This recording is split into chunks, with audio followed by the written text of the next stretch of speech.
আল্লাহ আমার রব, এই রবি আমার সব। দামে দামে তন মনে তারি অনুভব।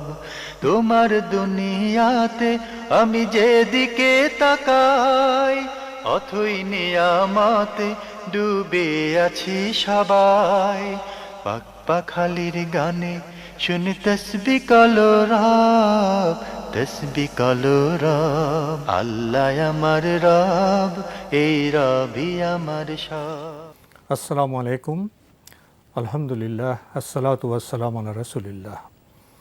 প্রিয় দর্শক, আপনারা যারা দেশে আছেন প্রবাসে, সবাইকে জানাই অনেক অনেক প্রীতি ও শুভেচ্ছা। শুরু হলো এনটিভি আয়োজিত এবং লাভ হলো নিবেদিত অনুষ্ঠান আপনার জিজ্ঞাসা। আপনাদের সাথে আছি আমি জয়নুল আবেদিন আজাদ। আর আপনাদের মনে জাগা প্রশ্নের জিজ্ঞাসার জবাব দিচ্ছেন বিশিষ্ট আলেম ডক্টর মোহাম্মদ সাইফুল্লাহ। আসসালামু আলাইকুম ওয়া রাহমাতুল্লাহি ওয়া বারাকাতুহু। প্রিয় দর্শক, চলুন তাহলে জিজ্ঞাসার জগতে। শুরুতে একটি চিঠি পাঠিয়েছেন শাফিয়া খাতুন, পশ্চিম শিকারপুর, পিরোজপুর থেকে। লিখেছেন, আসরের পর কোনো নামাজ নেই, তবে মক্কায় তাওয়াব যদি আসরের নামাজের পরে অনেকেই করে, তবে ওই ক্ষেত্রে 2 রাকাত নামাজের বিষয় কি? আমরা জানি এক তাওয়াফের পর 2 রাকাত নামাজ পড়তে হয়। বিস্তারিত জানাবেন? ধন্যবাদ, খুবই গুরুত্বপূর্ণ প্রশ্ন করেছেন। প্রথম কথা হচ্ছে, ঠিকই বলেছেন, আসরের সালাতের পরে কোনো ধরনের নফল সালাত আদায় করার রাসূলুল্লাহ সাল্লাল্লাহু আলাইহি ওয়াসাল্লাম অনুমোদন দেননি। আল্লাহ নবী সাল্লাল্লাহু আলাইহি ওয়াসাল্লাম নিষেধ করেছেন হাত্তা তাগুরুবা শামস, সূর্য অস্ত যাওয়া পর্যন্ত। এক্ষেত্রে ওই সমস্ত সালাত জায়েজ যেগুলো সুনির্দিষ্ট কারণে পড়তে হয়। তার মধ্যে একটি হচ্ছে রাকাতাই তাওয়াফ, তাওয়াফের পরে যে 2 রাকাত। যদি কোনো বান্দা আসরের সালাতের পরে তিনি তাওয়াফ করে থাকেন, তাওয়াফের পরে যে 2 রাকাত সালাত আদায় করতে বলা হয়েছে, ওয়াত্তাখিযু মাকাম ইব্রাহিম মুসাল্লা, মাকাম ইব্রাহিমের পেছনে অথবা আল্লাহর ঘরের কাজ এখানে, এই 2 রাকাত সালাত যদি কেউ তাওয়াফের পরে পড়েন তিনি পড়তে পারবেন, এটি জায়েজ। এটা ওই নিষেধাজ্ঞার মধ্যে অন্তর্ভুক্ত হবে না। কারণ যে সমস্ত সালাতগুলো জাওয়াতুল আসবাব, সুনির্দিষ্ট কারণে পড়তে হয় তাকে, সেগুলো মানে আসরের সালাতের পরে পড়া জায়েজ রয়েছে। সুতরাং আপনি 2 রাকাত তাওয়াফের পরে পড়তে পারবেন। আপনি আরও লিখেছেন, মৃত ব্যক্তি, স্ত্রী হোক পুরুষ হোক, তাদের বেলায় কি মাইকিং করা যাবে? না, বিধান হচ্ছে মাইকিং না করা। মাইকিং করার কোনো দরকার নেই। লোকদের মাধ্যমেই খবর, মানে যদি মানুষদেরকে প্রচার করার জন্য হয়, মানে মানুষ যারা যা অংশগ্রহণ করার জন্য হয়, মাইকিং না করে প্রচার মানুষের মাধ্যমেই করা হয়েছে বিধান। এক্ষেত্রে মানে ব্যাপক প্রচারণার জন্য রাসূলুল্লাহ সাল্লাল্লাহু আলাইহি ওয়াসাল্লাম উদ্বুদ্ধ করেননি, অনুপ্রাণিত করেননি। কিন্তু যদি মানুষ এমন হয় যে অনেক অনেক দূরে, মানুষ সংবাদ পাওয়ার কোনো সম্ভাবনা নেই বা সংবাদ পৌঁছানোর কোনো সুযোগ নেই, সেক্ষেত্রে যদি কেউ মনে করেন যে লোকদেরকে জানাজা অংশগ্রহণ করার জন্য মানে ঘোষণা করতে পারেন, এটা কেউ কেউ জায়েজ মনে করেছেন। তবে ইসলামী শরীয়তের মধ্যে এই মাসআলাটি একটা ইজতিহাদি মাসআলা। দ্বিতীয় বক্তব্য হচ্ছে, এই মাসআলার ক্ষেত্রে ইসলাম মোটেও উদ্বুদ্ধ বা অনুপ্রাণিত করে না। আরও লিখেছেন, মহিলা মাইয়াত কার কার দেখার বিধান আছে? মহিলা বাইয়তকে শুধুমাত্র মাহারেম যারা আছে তারা দেখতে পারবে, আর কেউ দেখতে পারবে না। কার কার বলতে, যারা মাহারেম, যাদের সাথে তার বৈবাহিক সম্পর্ক বা বিবাহ হওয়া হারাম, তারা দেখতে পারবে, আর বাকি কেউ দেখতে পারবে না। এক্ষেত্রে স্বামীও দেখতে পারবে। আরও লিখেছেন, মৃত্যুর পরে সকলে একত্রিত হয়, এ বাড়ি ও বাড়ি থেকে খাবার দেয়, তাই তাদের সকলকে নিয়ে একদিন খাওয়ালে কি গুনাহ হয়? তারা সকলেই তো যার যার স্থানে চলে যাবে। না, দাওয়াত দিয়ে খাওয়ানো গুনাহ কে বলেছে? কিন্তু সেটা অনুষ্ঠান হিসেবে আনুষ্ঠানিকতা রূপান্তরিত করা হয়েছে গুনাহ। গুনাহটা হচ্ছে সেটাকে মানে আন্তরিক উপলব্ধি থেকে রেওয়াজে পরিণত করা। হ্যাঁ, তিনি যদি মনে করেন যে তাদেরকে দাওয়াত দিয়ে খাওয়ানো স্বাভাবিকভাবে, তাতে তো কোনো না, সমস্যা জায়েজ নেই, না জায়েজ নয় এটি। কিন্তু সেটাকে নিয়মিত একটা রসুমে পরিণত করা, বাধ্যবাধকতা সৃষ্টি করা। বাধ্যবাধকতা এর জন্য মানে করে নেওয়া, এটা অবশ্যই বেদাত হবে, কোনো সন্দেহ নেই। প্রিয় দর্শক, আমাদের হাতে আরও একটি চিঠি পাঠানো হয়েছে মিফতাহুল জান্নাহ মাদ্রাসা, পাটেরবাগ, ঢাকা থেকে। লিখেছেন, যারা জুলুম করেছে বা করে তাদের কথা সারাদিনই মনে পড়ে, কষ্ট পাই ও মনের মধ্যে বিদ্বেষ তৈরি হয়। এক্ষেত্রে কি করণীয়?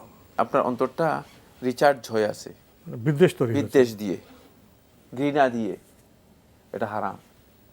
অন্তরটাকে পরিষ্কার করার জন্য চেষ্টা করুন। অন্তর থেকে 4টি জিনিস বের করতে পারলে অন্তর পরিষ্কার হয়। রাসূলুল্লাহ সাল্লাল্লাহু আলাইহি ওয়াসাল্লাম সহিহ হাদিসের মধ্যে বলেছেন, ইমাম ইবনে মাজাহ রাহমাতুল্লাহ সুনানের মধ্যে বর্ণনা করেছেন, আব্দুল্লাহ ইবনে আমর রাস থেকে বর্ণিত হাদিসটি। এই 4টি জিনিস যদি কেউ অন্তর থেকে বের করতে পারে তাহলে তার অন্তরটা পরিষ্কার হবে। 1 নম্বর হচ্ছে পাপাচারের ইচ্ছা, পাপের ইচ্ছা। এটি অন্তর থেকে পরিপূর্ণরূপে বের করতে হবে। এটা কিন্তু ভয়ঙ্কর জিনিস। এটা মানুষদেরকে অন্তরটাকে অপরিচ্ছন্ন, সবসময় অপরিচ্ছন্ন রেখে দেবে। অন্তরটা একেবারেই এটা তখন আর অন্তরের মধ্যে আপনি ভালো জিনিস ঢুকাতে পারবেন না। কারণ অন্তরের মধ্যে আপনি যে কলসির মধ্যে যদি পানি ভরপুর থাকে তাহলে এখানে কি পানি ঢুকাতে পারবে নাকি? আর তো ঢুকানোর সুযোগ নেই। এই অন্তরের মধ্যে আপনি ভালো জিনিস ঢুকাতে পারতেছেন না এই জন্য, যেহেতু আপনার অন্তরটা ভরপুর হয়েছে ময়লা ডাস্টবিন দিয়ে। ডাস্টবিন হচ্ছে এই 4টি। 1 গুনাহের ইচ্ছা, গুনার প্রতি একটা প্রবণতা। 2 নম্বর যেটি সেটা হচ্ছে আল্লাহ রাসূল সাল্লাল্লাহু আলাইহি ওয়াসাল্লাম বলেছেন যে লা ইথম, প্রথম হচ্ছে গুনাহ থাকতে পারবে না। তারপরে দিচ্ছে ওয়ালা গিল, কোনো ধরনের কারো প্রতি বিদ্বেষ থাকতে পারবে না। বিদ্বেষ, ঘৃণা এটি অন্তরের মধ্যে থাকলে তাহলে আপনার অন্তর অপরিচ্ছন্ন থেকে যাবে, তার কোনো ক্ষতি হবে না। এই যে ব্যক্তির জন্য আপনি ঘৃণা পোষণ করতেছেন, বিদ্বেষ পোষণ করতেছেন, এতে তার কি ক্ষতি হচ্ছে? হতে পারে যে সে জুলুম করে, জুলুমের কথা ভুলেও গিয়েছে। হতে পারে যে সে জুলুম করে জুলুম করেছে কিন্তু পরবর্তীতে সে তওবা করে আল্লাহ তাআলার কাছে আল্লাহ তাআলার কাছে ক্ষমা পেয়ে গিয়েছে। আল্লাহ, আমি তো জুলুম করে ফেলেছি, আমাকে ক্ষমা করে দেন। আল্লাহ রাব্বুল আলামিন ক্ষমা করে দিয়েছে। তাহলে আপনার কি লাভটা হয়েছে? আপনার ক্ষতি হচ্ছে যেটা, সেটা হলো আপনি এই বিদ্বেষ থাকার কারণে আপনার অন্তরের মধ্যে ভালো জিনিস ঢুকাতে পারতেছেন না, অন্তরকে আবার রিচার্জ করতে পারতেছেন না, ঈমান রিচার্জ করতে পারতেছেন না। এই জন্য এটাকে ছাড়তে হবে। 3 আল হাসাদ ওয়ালা হাসাদ, এখানে কোনো ধরনের হিংসা থাকতে পারবে না। হিংসা হচ্ছে যে কারো কোনো নিয়ামত নষ্ট হয়ে যাক, ক্ষতি হয়ে যাক, কারো ক্ষতি হলে নিজের মনের মধ্যে একটু শান্তি পাই, এই ধরনের যদি অবস্থা থাকে তাহলে বুঝতে হবে যে আপনার অন্তর থেকে এটা বের করতে হবে। বের করার পদ্ধতি আছে, সেগুলো জানতে হবে। অনেক দীর্ঘ বক্তব্য। এরপরে 4 নম্বর যেটা সেটা ওয়ালা বাগি, আপনার যতটুকু সীমা আছে সীমা থেকে আপনি লঙ্ঘন করতে পারবেন না। এই 4টি জিনিস যদি আপনার অন্তর থেকে আপনি বের করেন, বাগিটা হচ্ছে কারো সম্পর্কে খারাপ ধারণা করা, কারো প্রতি খারাপ একটা ইচ্ছা করা, এই সীমা লঙ্ঘন করা, আপনার যেটা দরকার নেই সেটা আপনি নিজেকে ইনভলভ করা, এই কাজগুলো থেকে নিজেকে বিরত রাখলে আপনি দেখবেন যে আপনার অন্তর পরিপূর্ণরূপে পরিষ্কার হবে। আর অন্তর পরিষ্কার হলে আপনি নিজেই শান্তি পাবেন। এটা আপনার জন্য খুব প্রয়োজন, এটা ওনাদের জন্য, ওই লোকের জন্য কোনো প্রয়োজন নেই। তাই আমি নিজের জন্য বেশি প্রয়োজন। হ্যাঁ, নিজের জন্য আমি অনুরোধ করবো যে আপনার অন্তরকে প্রথমে পরিচ্ছন্ন করে নিন, তাহলে আপনি সবচেয়ে বেশি উপকৃত হবেন। আরও লিখেছেন, একজন মুসলিম ভালোভাবে ইসলাম পালন করতে চায় কিন্তু পরিবারের সদস্যরা তাকে ফিতনায় ফেলে দেয়। একটার পর একটা ধৈর্য ধারণের চেষ্টা আছে, বাট সব সময় ধৈর্য ধরা যাচ্ছে না। যখন নোংরা অশ্লীল ভাষায় গালি দেয়, সামনাসামনি চরিত্র নিয়ে মিথ্যা অপবাদ দেয়, মানুষের কাছে বদনাম করে, সমাজে লোকের কাছে বিষিয়ে দিচ্ছে, এই অবস্থায় কি করণীয়? প্রথমে আপনি পরিবারের ব্যাপারে আপনার ধারণাটাকে সঠিক করতে হবে। পরিবারের যদি ত্রুটি বিচ্ছুতি থাকে সেটা নিয়ে অনেক বেশি নিজেকে চর্চা করবেন না, যথাসম্ভব ইগনোর করার জন্য চেষ্টা করবেন। 2 নম্বর যে কাজটি সেটা হচ্ছে আপনি আপনার দায়িত্ব পালন করবেন। আপনি যা চোখে দেখছেন তার উপর মানুষদেরকে হুকুম দিবেন। আপনি কান দিয়ে আপনি কি করবেন না, কথা বলবেন না, অর্থাৎ কান দিয়ে শুনে যেগুলো সেগুলোকে বাস্তবায়ন করার জন্য চেষ্টা করবেন না। শোনাকে মোটেই গুরুত্ব দেবেন না। কারণ আমরা যদি চোখ দিয়ে চলি তাহলে আমরা পথের উপর চলতে পারবো, আর যদি কান দিয়ে চলি তাহলে আমরা মানুষের বক্তব্যে মিসগাইডেড হব। কান দিয়ে চলার প্রয়োজন নেই। পাশে কত লোক কত কথা বলবে, কত মানুষ কত কথা বলবে, কত মানুষ আপনাকে কটূক্তি করতে পারে, সবকিছুকে শুনতে হবে, গুরুত্ব দিতে হবে। প্রয়োজন নেই। এই জন্য কানকে গুরুত্ব না দিয়ে আপনি আপনার চোখকে গুরুত্ব দিন। আপনি নিজের চোখ দিয়ে সামনের দিকে অ্যাডভান্স হন। যদি আপনি সত্যিকার হকের উপর, দ্বীনের উপর নিজেকে পরিচালিত করতে চান তাহলে আপনি কানের এই বিষয়গুলোকে মোটেও গুরুত্ব দিবেন না। কে কে কি বলছে, অনেক বিষিয়ে কিছুকে তুলছে, তো উপেক্ষা করতে হবে, এগুলোর উপেক্ষা কোনো করতে হবে। দরকার নেই। এগুলো শুনলেন কি শুনলেন না, মনে হচ্ছে যেন জীবনে কোনোদিন শুনেন নাই।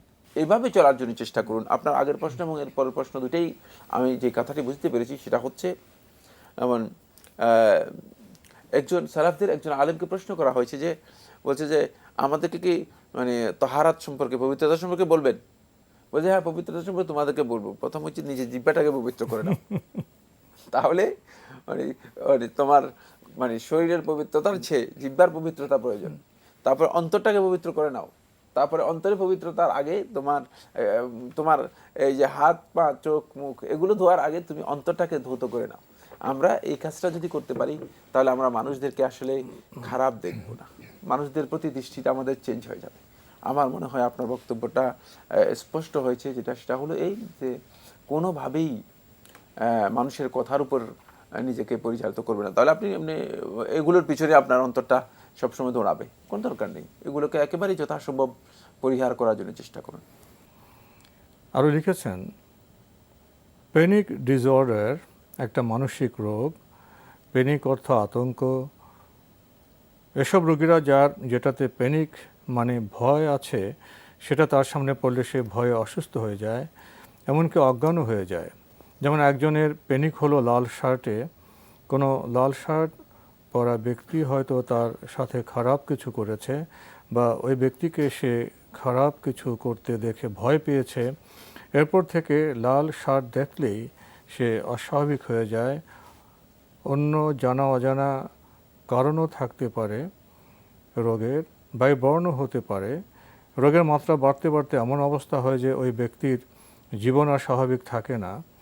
সে বাইরে চলাচলও করতে পারে না, কিছু দেখতে পারে না, কোথাও যেতে পারে না, লিফটে উঠতে পারে না। সে ভাবে এই বুঝি লাল শার্ট পরা কোনো পুরুষ আসলো। এখন প্রশ্ন হলো, অনেক থেরাপি নেওয়া হয়েছে, ঔষধও খাওয়া হয়েছে, মানসিক রোগের ডাক্তার বলেছেন লাল শার্ট পরা খারাপ না, তো আপনি ফেস করেন, আমাদের কিছু করার নাই, যা করার আপনাকেই করতে হবে। অনেকে হাসে এই রোগের কথা শুনলে, কিন্তু তারা তো জানে না রোগটার কত কষ্ট হয়। সারাক্ষণ ভয় হয়, কষ্ট হয়, স্বাভাবিক কাজ করতে পারে না, জীবন পঙ্গুর মতো হয়ে গেছে। সংক্ষেপে অনুষ্ঠানের মাধ্যমে সাহেব কি কোনো কাউন্সিলিং করবেন অথবা কোনো আমল শিক্ষা দিবেন? এসব রোগীদের জন্য চিকিৎসা নেওয়ার টাকা বা পরিবারের সাপোর্ট আমার আর নেই। আমি এই রোগের কারণে লোকের সাথে অনেক দুর্ব্যবহার করে ফেলি অনেক সময়। উল্লেখ্য, আমার এই রোগের উৎপত্তি বা কারণ জানা নেই। শুধু যখন থেকে বুঝ হয়েছে দেখছি যে ভয় পাই। ভবিষ্যৎ নিয়ে খুব চিন্তিত আমি জানি লাল শার্ট পরা সবাই খারাপ নয়, সবাইকে দেখে আতঙ্কিত হবার কারণ নেই, কিন্তু আমি কি করব? দেখলে অথবা দেখতে হতে পারে ভাবলেই আমার মন ও শরীর অসুস্থ হয়ে পড়ে। আমার কন্ট্রোল নেই, এখন কি করব? এটি একটি মানে রোগ করে সন্দেহ নেই। এর জন্য আপনি মানে দেখবেন যে এর জন্য শরীয়তের কিছু দিক নির্দেশনা আছে। সেজন্য আপনি সেই যোগ্য কোনো আলেমের কাছ থেকে প্রেসক্রিপশন নেবেন। আপনি যখন এই ধরনের একটা অবস্থা হবে, আপনি সকাল সন্ধ্যার যে আজকারগুলো আছে, সকাল সন্ধ্যার আজকারগুলো আপনি নিয়মিত করুন, তাহলে আপনার এই ভয়টুকু কমে যাবে। তবে ভয়ের জন্য আল্লাহ নবী সাল্লাল্লাহু আলাইহি ওয়াসাল্লামের আলাদা একটা নির্দেশনা আছে, মানে যেগুলো মানুষদেরকে মানে ভয় থেকে বাঁচানোর জন্য নবী সাল্লাল্লাহু আলাইহি ওয়াসাল্লাম নিয়মিত পড়তে বলেছেন। সেগুলো আপনাকে জেনে নেওয়ার জন্য চেষ্টা করতে হবে। একজন যোগ্য আলেমের সাথে বসে এই বিষয়গুলো জেনে নেবেন। কিন্তু সকাল সন্ধ্যার আজকারগুলো আপনি নিয়মিত করুন। আর যখন এই অবস্থা হবে, মানে যখন এই ধরনের একটা অবস্থা আপনার তৈরি হবে, তখন আপনি আউযুবিল্লাহি মিনাশ শাইতানির রাজিম, আউযুবিল্লাহি মিনাশ শাইতানির রাজিম বেশি বেশি করে আওয়াজ করে পড়বেন, বেশি বেশি করে আওয়াজ করে পড়বেন। এই দুটি পয়েন্ট নিয়মিত প্র্যাকটিস করুন, দেখবেন যে আপনার এই অবস্থা ইনশাআল্লাহ তাআলা হয়তো কমে যাবে। বাকি এই বিষয়ে আরও মানে আপনাকে জানতে হবে একজন যোগ্য আলেম যিনি এই বিষয় সম্পর্কে, রুকিয়া সম্পর্কে, মানে শরঈ যে সমস্ত ঝাড়ফুঁক আছে এগুলো সম্পর্কে যাদের জ্ঞান রয়েছে তাদের সাথে পরামর্শ নিন। প্রিয় দর্শক, আমাদের হাতে একটি চিঠি পাঠানো হয়েছে বায়তুল ফালাহ মসজিদ, পাটেরবাগ, ঢাকা থেকে। লিখেছেন, কারো কাছে পানি চাওয়া বা কাউকে ফ্যান অফ করতে বলা কি কামালুত তাওহীদের পরিপন্থী? যেহেতু নিজেই করা সম্ভব, হাতে অন্য কাজ থাকলে সেটি বাদ দিয়ে। শুনেছি কামালুত তাওহীদ হলো প্রয়োজন ছাড়া কারো কাছে কিছু না চাওয়া। আপনি কামালুত তাওহীদ সম্পর্কে যেই বক্তব্য দিয়েছেন সেটা সঠিক নয়। বাকি কারো কাছে এই ধরনের কিছু চাওয়া কোনো সন্দেহ নেই, এটা যদি আপনার সুযোগ থাকে তাহলে মানে না চাওয়াটাই হচ্ছে বিধান এবং না চাওয়াই হচ্ছে নবী সাল্লাল্লাহু আলাইহি ওয়াসাল্লামের নির্দেশনা। তাই কোনো সন্দেহ নেই এটি একদিক থেকে কামালুত তাওহীদের পরিপন্থী হবে। বাকি কামালুত তাওহীদ সম্পর্কে আপনি যে ব্যাখ্যা দিয়েছেন এই ব্যাখ্যাও সঠিক নয়। এগুলো সম্পর্কে জানতে হবে, জানার জন্য চেষ্টা করতে হবে। আপনার এই কনসেপ্টটা পরিপূর্ণরূপে যথার্থ নয়, সঠিক নয়। আরও লিখেছেন, মামার কাছে অনেকগুলো কলম আছে, সবগুলো তার এখন কাজে লাগছে না। আমার কাছেও কলম আছে, তারপরও ভবিষ্যতে শেষ হলে আমাকে আবার কিনতে হবে। তাই যদি তার কাছে কতগুলো কলম চাই, তবে কি কামালুত তাওহীদের পরিপন্থী হবে? যেহেতু যারা বিনা হিসেবে বিনা আযাবে জান্নাতে যাবেন, তারা কারো কাছে কিছু চান না প্রয়োজন ছাড়া। একই বিষয়, একই কথাই, যে একই বিষয়। লিখেছেন, মিথ্যা অপবাদ দেওয়া, গীবত করা, কুধারণা করা, খারাপ আচরণ করার মাধ্যমে যাদের হক নষ্ট করা হয়েছে, তাদের হক পরিপূর্ণভাবে ফিরিয়ে দিতে হয় কিভাবে? কিভাবে বুঝবো আমি হক আদায় করতে পেরেছি ও নিশ্চিত হতে পারবো? কারো হক আপনি নষ্ট করেছেন কথার মাধ্যমে অথবা গীবতের মাধ্যমে, এর জন্য প্রথম কাজ হচ্ছে যেটি, সেটা হলো সুনির্দিষ্ট ব্যক্তির কাছে আপনি ক্ষমা চেয়ে নেবেন। ওই ব্যক্তির কাছ থেকে আপনি ক্ষমা চেয়ে নেবেন, তারপরে আল্লাহ রাব্বুল আলামিনের কাছে আপনি ক্ষমা চাইবেন। আল্লাহ রাব্বুল আলামিনের কাছে ক্ষমা চাওয়ার বিষয়টি খুবই সহজ, কিন্তু ব্যক্তির কাছ থেকে ক্ষমা চাওয়ার বিষয়টি কঠিন। এই জন্য যেহেতু হাক্কুল গায়র যদি কোনো কারণে, অন্যের হক যদি কোনো কারণে কোনো বিষয়ের সাথে জড়িত হয়ে যায়, তাহলে অবশ্যই সে ব্যক্তির কাছ থেকে আপনাকে ক্ষমা চেয়ে নেওয়ার জন্য চেষ্টা করতে হবে।